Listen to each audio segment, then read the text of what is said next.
New module, new battle. Let's win this one question at a time. Today we are going to start module 2 of College Bundle 10. So let's begin today with a soft start, nothing too tricky, just a simple conversation to ease us in. Let's see. An object's speed is 64 yards per second. Okay, 64 yards per second. What is the object speed in feet per second? See, actually we write 64 yards per second. This is actually the way of writing it. But when we are doing conversions, right, it becomes a little bit easy if we write this way. So though it is not a formal or correct method to write, but it is much easier to understand. So 64 yards per second, we have to convert it into feet per second. That means this second is as it is. No need to convert this. So 1 yard is equal to 3 feet. So 64 yards will be 64 times 3 feet, and which is 192. 192 yards 192 feet per second. Now we have done the question. Part D is the right answer, but let's explore it a little bit more. What if my conversion would have been feet per hour instead of feet per second?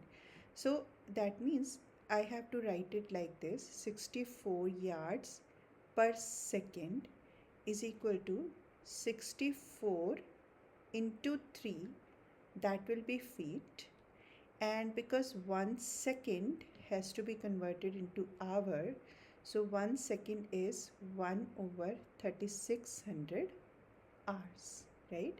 So that will be 64 into 3 over 1 into 3600. If you solve it over 1, that will be feet per hour.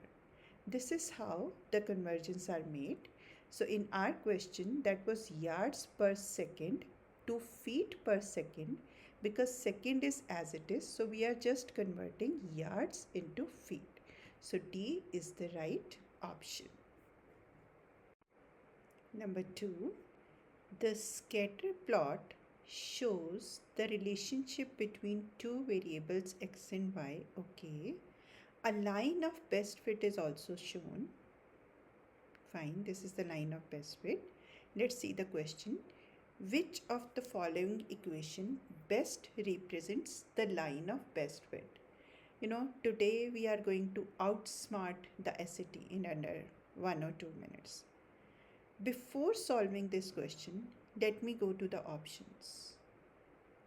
If I see the options, right, these options, see, this is not the formal method. Formal method I'll do after telling you this wonderful trick.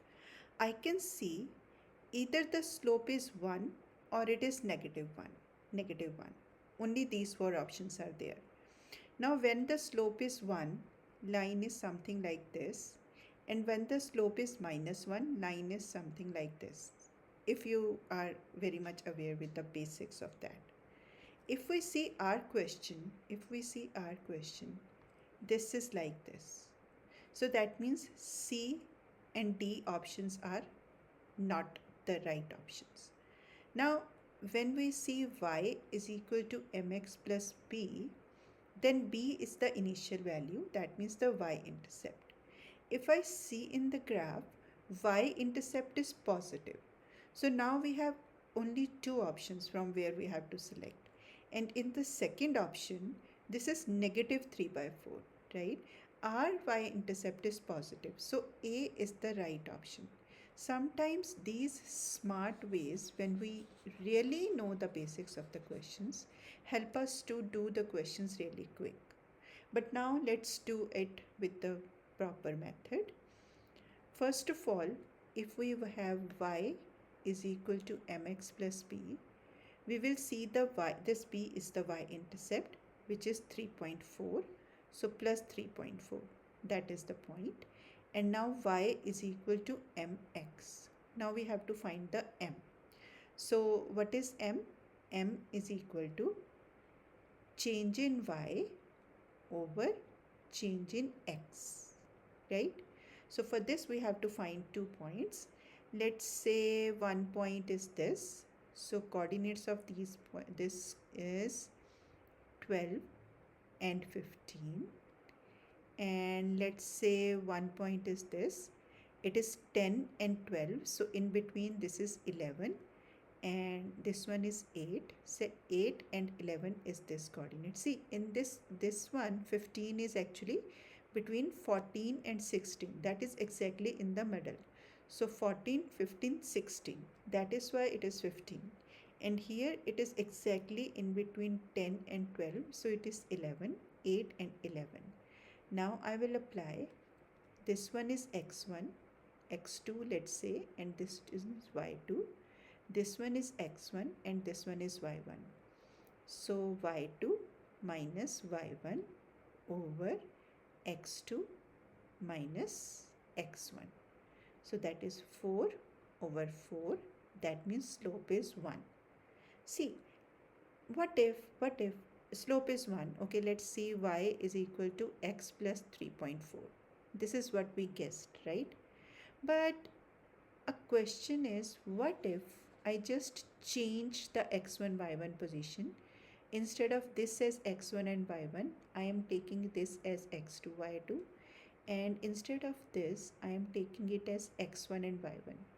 Let's see if any change happens. So y2 minus y1 is 11 minus 15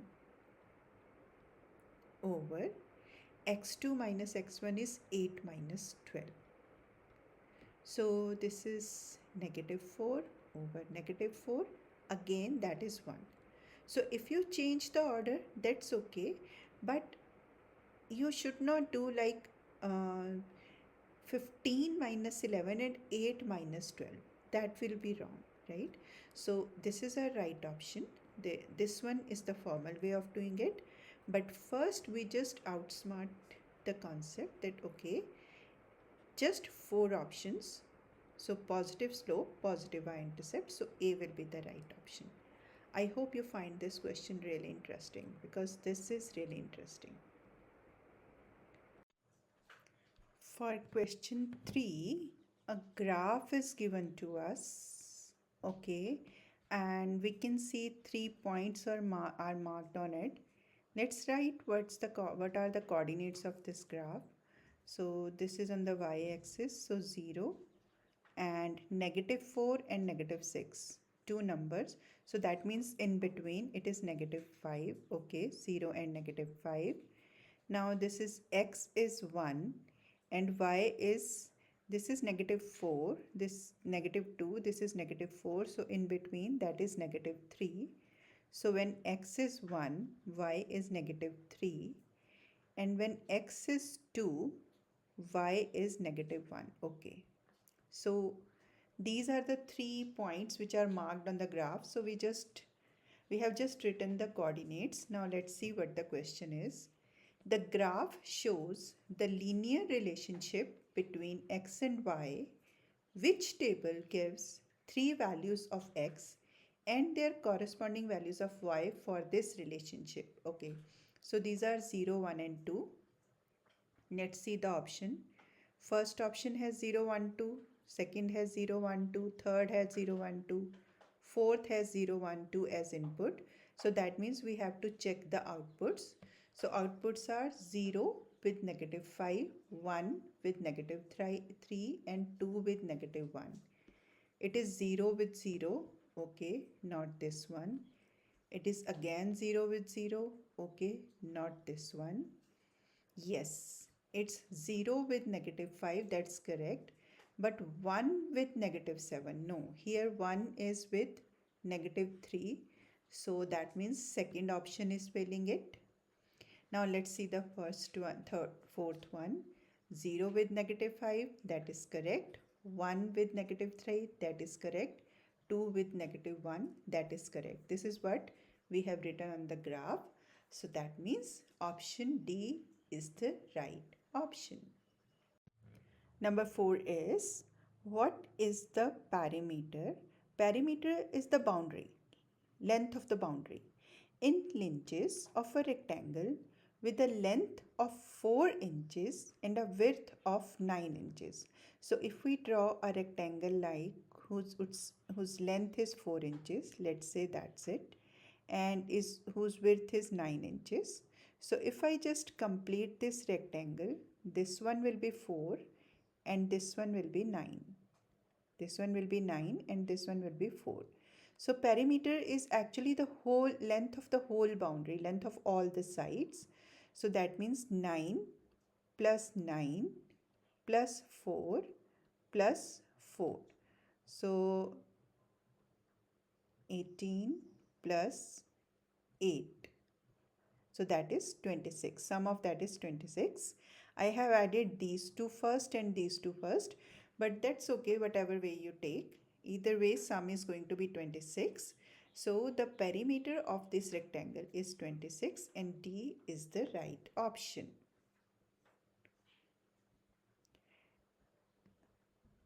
Question number 5. 7m is equal to 2 in parenthesis n plus p. The given equation relates the positive number m with n and p. Yes, here m is related to n and p. What equation correctly gives m in terms of n and p? Okay, m in terms of n and p. That means we need m is equal to whatever the whole thing is. So here we need only m. And in our question, this is 7m is equal to 2 n plus p. So now if I divide by 7 on both sides, so I can do it like this, or I can divide this whole thing with 7. Both are okay. So I'm going to get m is equal to 2 n plus p by 7. So yes, 2 n plus p by 7, that is the correct option. Here in option B, 7 is not at all here, right? It's never on, neither on the left hand side nor on the right hand side, so it's not the right option. In C, if 7 is multiplied with m, right, so we have to divide it on both sides to get m on the left hand side. Here it is subtracted, so it's not the right option. And here definitely this one is again neither option. It is not at all related to any of the calculations. So A is the right option.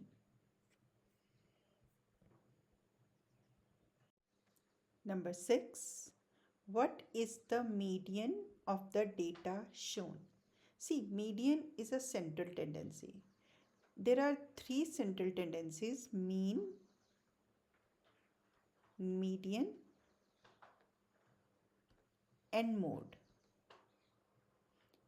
Out of which these, median is exactly the central value, like first and last cancelled, second and second last cancelled, third and third last cancelled, fourth and fourth last. 79 is the value, right? So 79 is the median. That is the exactly central value. But we never do like this, right? We have to use a proper formula. So here n is equal to 9, which is odd. So when number of observations are odd, we apply the formula n plus 1 by 2th observation. That number will be the exactly the middle value. So n is 9, that means the total number of observations. So n plus 1 by 2th observation, that means 10 by 2, that means 5th observation is our median. So 1, 2, 3, 4 and 5, this is our observation, which is the median. Now let's understand the next concept with it. What if the number of observations are even? Let's say 91 is not here. in the observations. So how many observations we have? 1, 2, 3, 4, 5, 6, 7 and 8. So here n is equal to 8, which is even. Now if I cancel out this and this, this and this, this and this, now I have 2 observations in between. So which observation will be the median? That is the point, right? In that case, we apply a formula, and that formula is n by 2th plus n by 2 plus 1th. See here, n plus 1 is the whole numerator and 2 is the whole denominator. But here n is numerator, 2 is denominator and 1 is added to it. So n by 2th plus n by 2 plus 1th. Average of these two numbers is our median. So what is n? 8. 8 by 2 is 4th plus 8 by 2 is 4th plus 1, 5th observation, and the average of these two observations. So what is the 4th observation? 77. And what is the 5th one? 79. So 77 plus 79 by 2th. Okay, actually these are the actual values. So 156 by 2, which is 78. So in that case, median will be 78. Not one of these numbers, but exactly the middle value of these. So first you have to check that number of observations are even or odd. If that is odd, then you have to apply this formula. But if the number of observations are even, then you have to take the average of two middle values. I hope this concept is clear to you now. Number 7, the function f is defined by f of x is equal to 4x. Okay.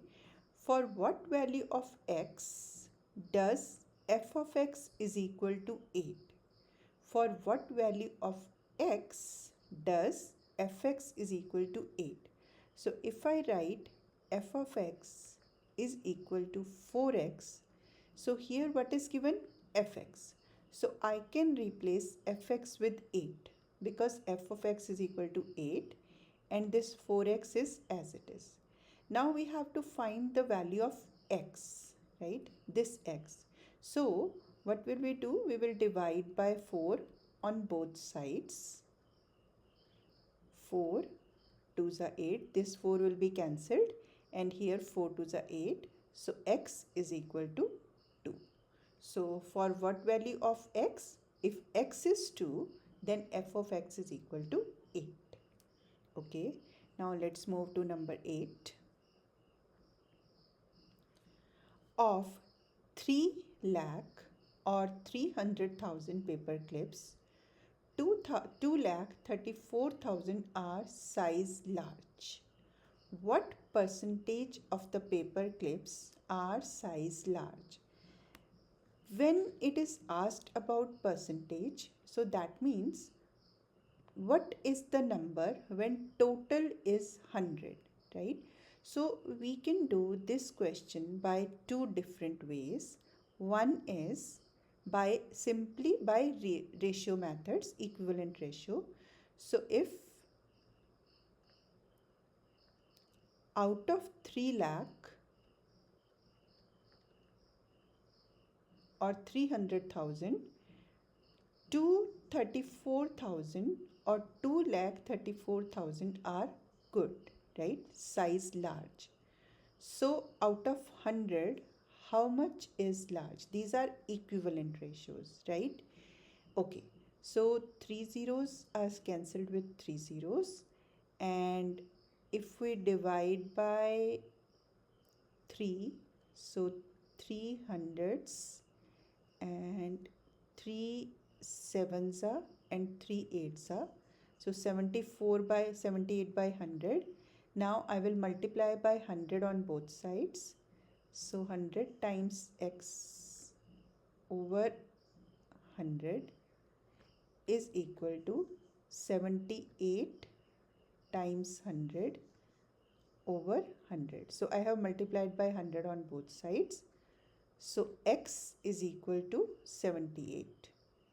X is equal to 78. So here it is x%. That means if 234,000 are large size, when the total is 300,000, then 78 are large size out of 100. That means 78%. So this is with the help of equivalent ratios. Now there is one more way we can deal with the uh, percentages questions. 234,000 over 3 lakh or 300,000, multiply it with 100 and divide it by 100. Now percentage, if you want to write percentage as fraction, that is 1 over 100, right?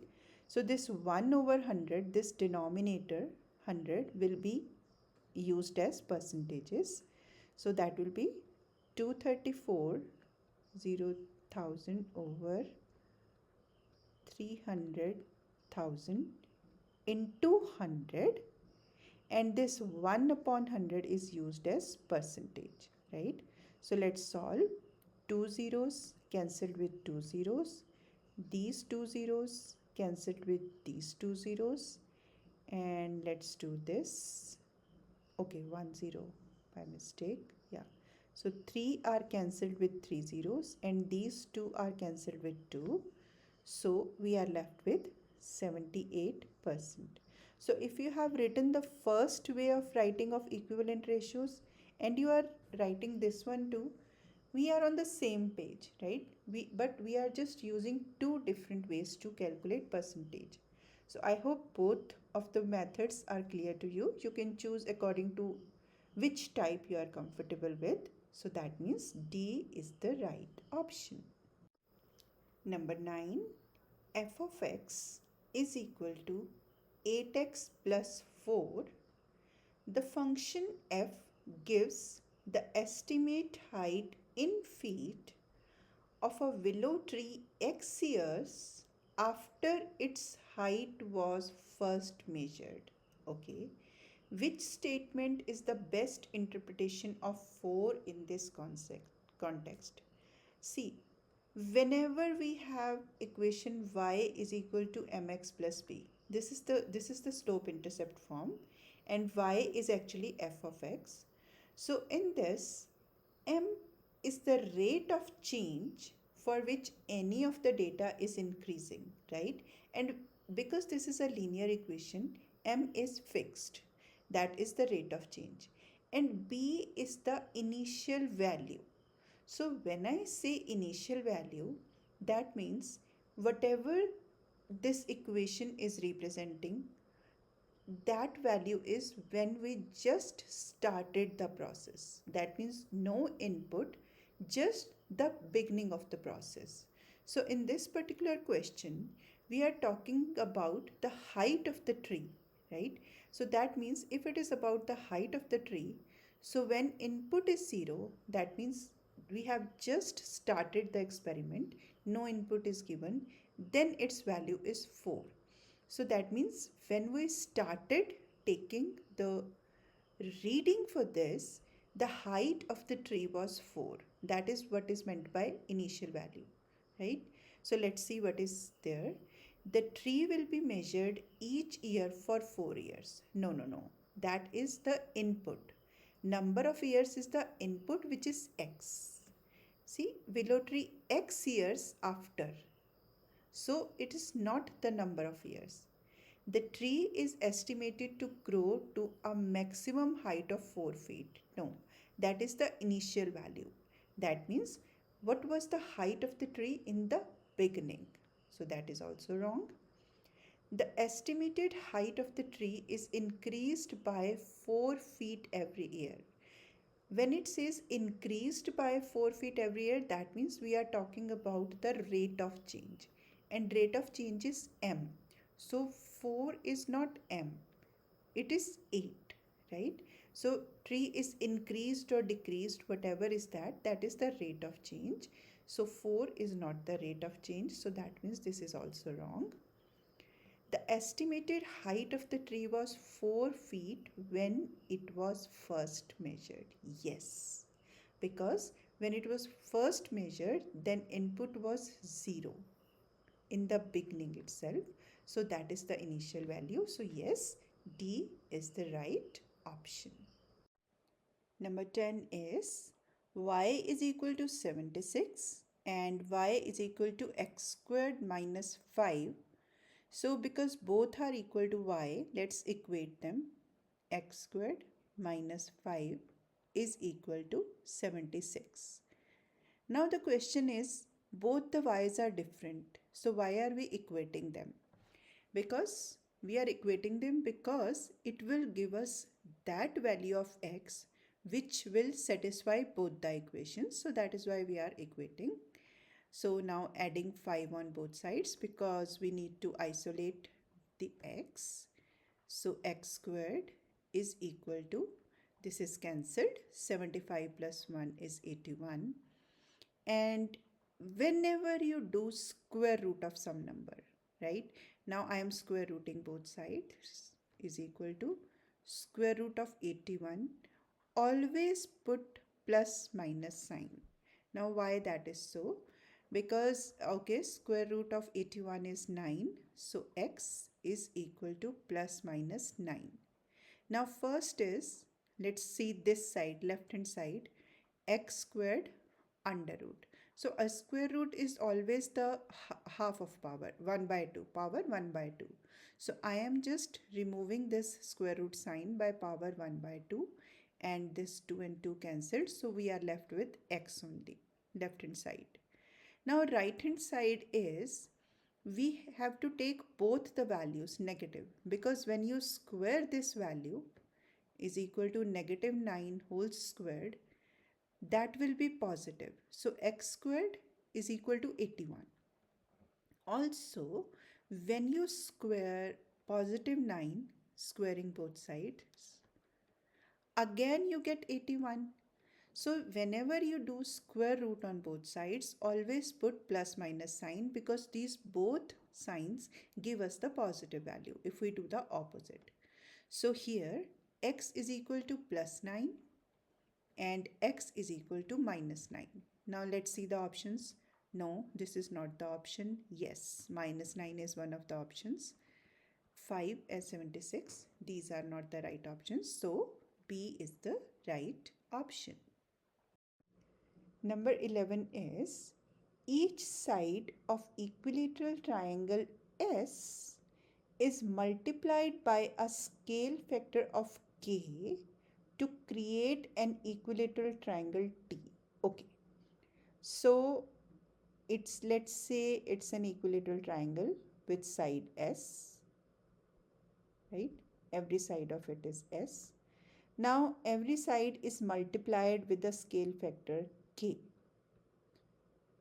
Now in the first statement, it's not clear that k is equal to 1 or k is less than 1 or k is greater than 1.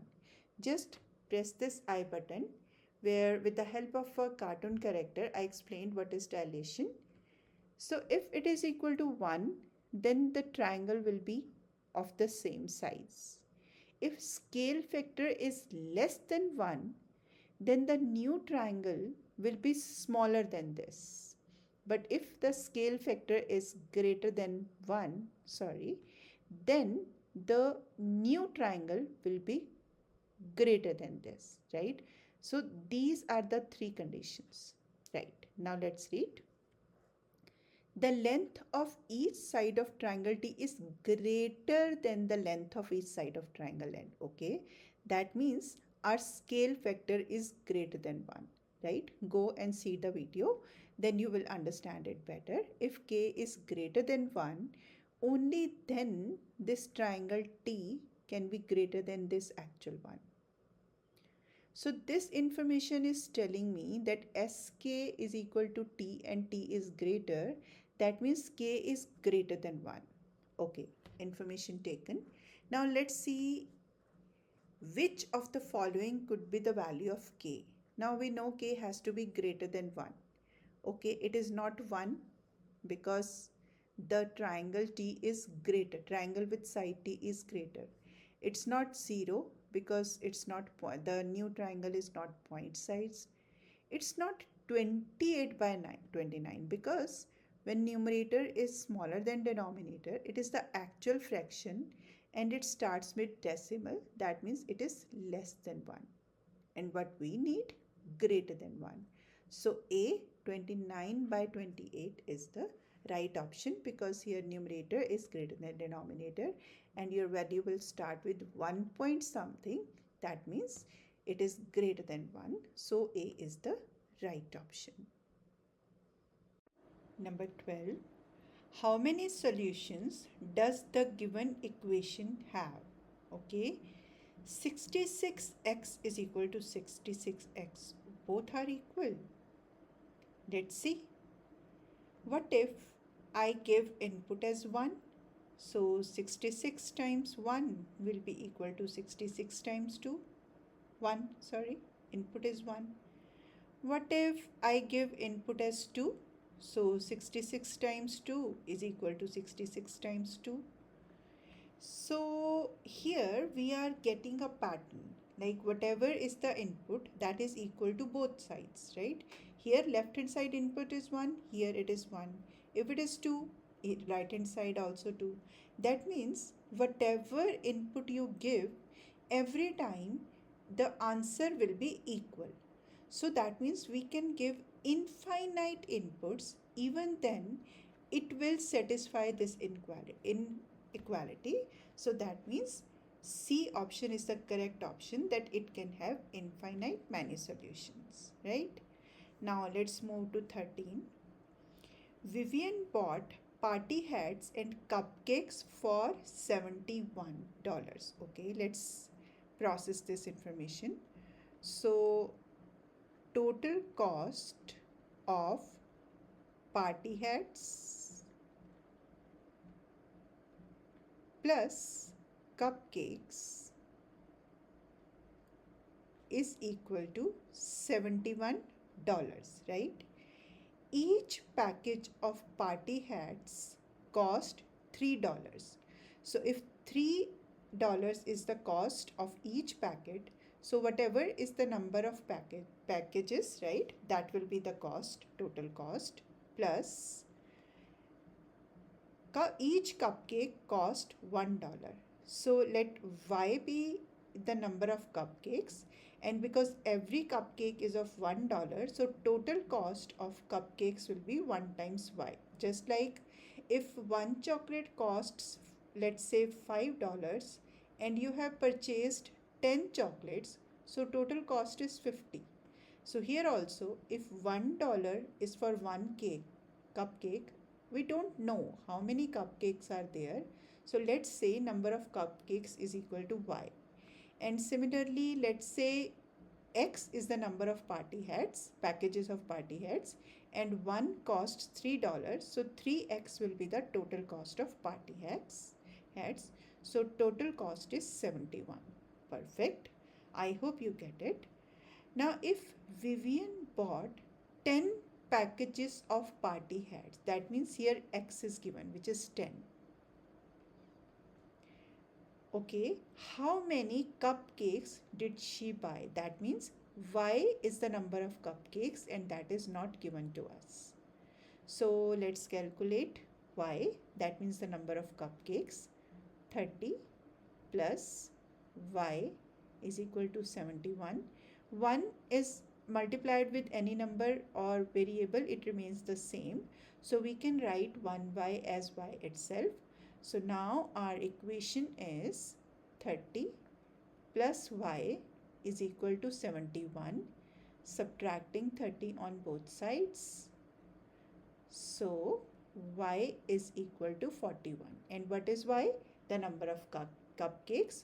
So she bought 41 cupcakes. Okay, I hope that is clear. Number 14.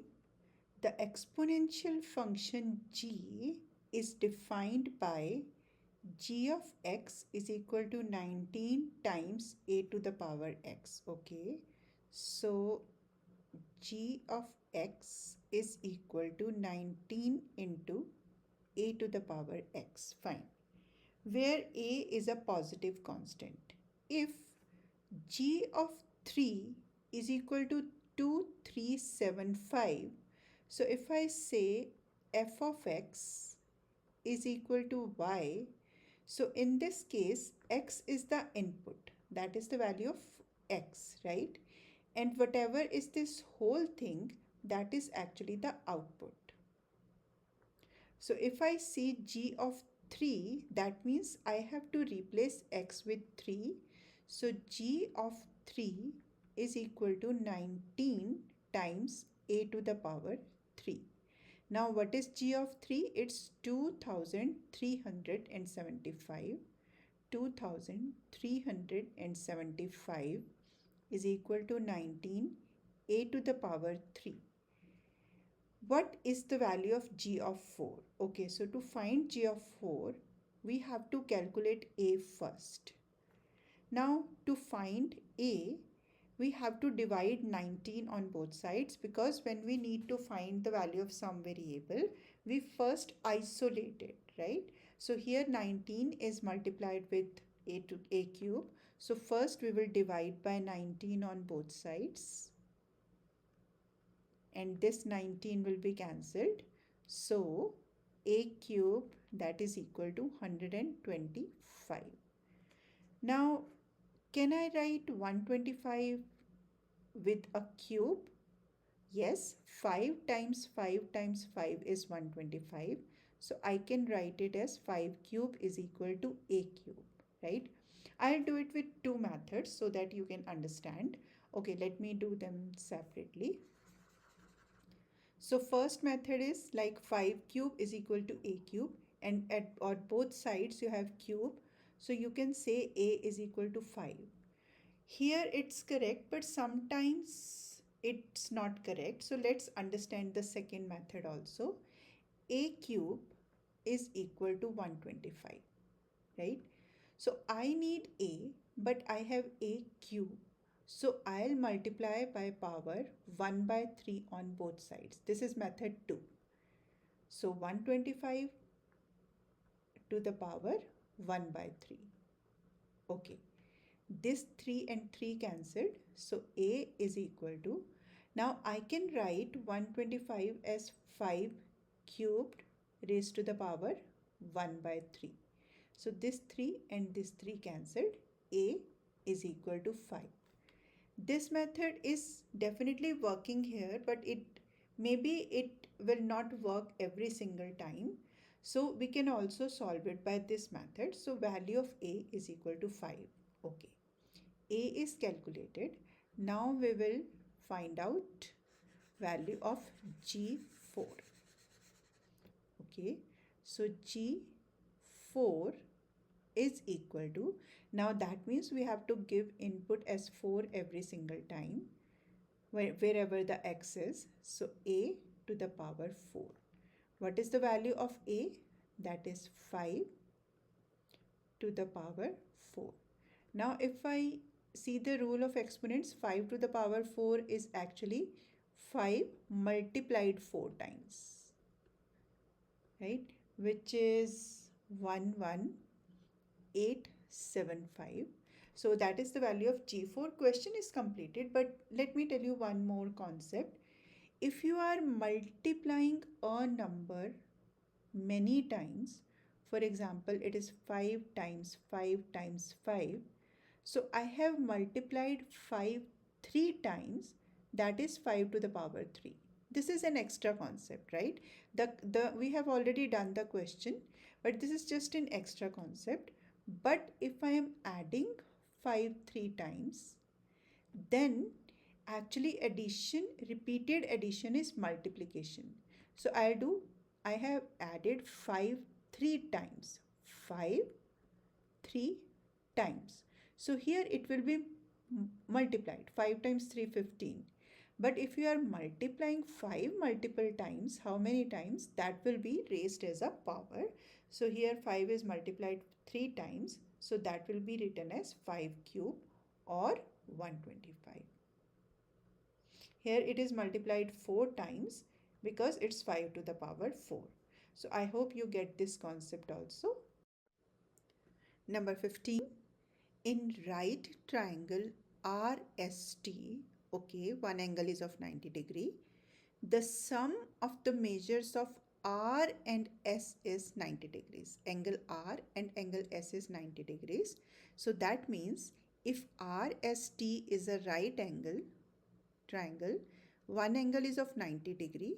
So now data is showing us that R and S, sum of this is 90 degree. So that means third angle T is actually the 90 degree angle.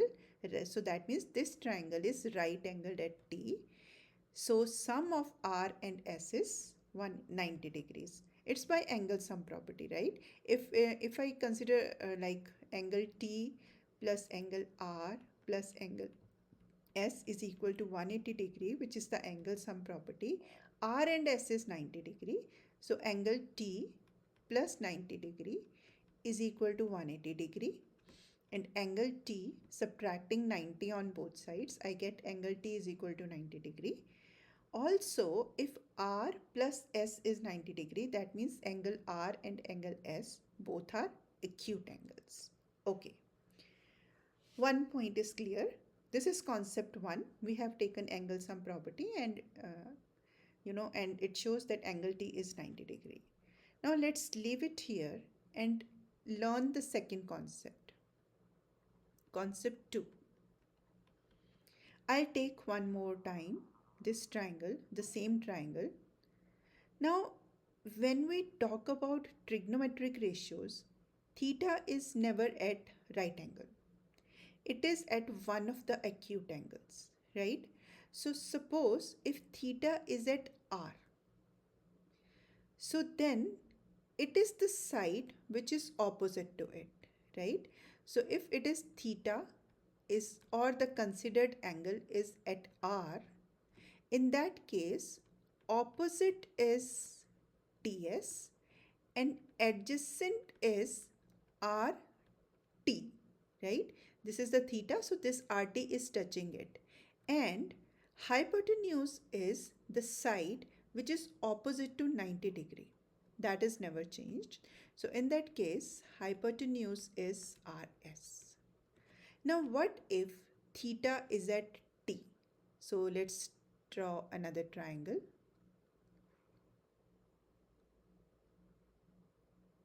Oh, okay, sorry, theta is at S. I'm sorry. So R, theta cannot be at T at right angle. So if theta is at S, in that case, opposite is RT.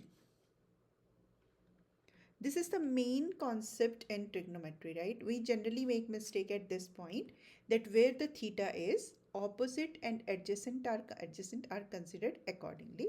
So here opposite is RT and adjacent is TS. See, here they have changed places. Here opposite is TS, adjacent is RT. Here opposite is RT but adjacent is TH. But hypotenuse is always the same because right angle is never the theta and this RS is the side here in this triangle which is opposite to 90 degree. Concept number 2. Concept number 3. Let's leave it here. And concept 3 is sine theta, cos theta and the tan theta. These are 3 trigonometric ratios. So sine theta is opposite over hypotenuse. Cos theta is adjacent over hypotenuse. And tan theta is opposite over adjacent. These are the 3 trigonometric ratios. And theta again, according to concept, depends upon where which theta is at which angle, so sides may change. Okay, 3 concepts done. Concept 1 is to find the right angle. Concept 2 is actually what is the meaning of opposite and adjacent, and concept 3 is what are the three basic 3D ratios: sin theta, cos theta, tan theta. Now let's do one more concept. Concept 4, right? If I say 3 by 4 or 6 by 8, these are like equivalent fractions. So if two sides of the triangle are 6 and 8, I can say that these are in the ratio 3:4, right? So ratio is always the standard form. It is not the actual measurement of the sides. If the sides are 6 and 8, two are in this ratio, I will say ratio is 3:4. So these three are ratios, right? Not, it does not mean that, for example, in our question, it is given sin r is equal to root 15 by 4, right? So it is given sin r is equal to root 15 by 4. So, and sin r is actually opposite over hypotenuse. So it does not mean that opposite is of the length root 15. It is, maybe there is a common multiple with root 15 as well as with 4, the same, but we are taking the ratios, right? And we have to find the ratios. So we will just for the sake of simplicity, we will take the measurements and opposite as root 15 and hypotenuse as 4. Okay, let's see what is the question. So sin r is given and cos s is asked. Okay, let's draw triangle one more time. So here is the triangle.